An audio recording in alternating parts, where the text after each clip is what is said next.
Ako'y maghihintay sa tamang panahon. Lumipas na ang mga araw at ang mga buwan ay nagdaan, ngunit sa kabila ng lahat, ako pa rin ay naghihintay. Ang pag-ibig ay hindi madali, kailangan ng pasensya at tiyaga, at sa bawat sandali, naghihintay ako ng tamang panahon sa pag-ibig na totoo. Kaya't ako ay patuloy na naghihintay sa taong magmamahal ng tunay at sa Diyos aking gabay ako'y umaasa. Hindi ko hahayaang ang pag-ibig ay magiging dahilan ng aking kalungkutan dahil sa bawat sandali ng paghihintay, ako'y nagpapalakas ng aking pananampalataya. Kaya't ako ay nanatiling matatag sa bawat pagsubok at mga hamon.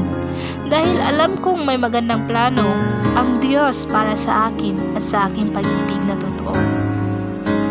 Kaya sa kabila ng mga pagsubok at sa bawat sandali ng aking paghintay, mananatili akong matatag dahil alam kong ang pag-ibig na tunay ay darating ng may pag-asa sa tamang panahon.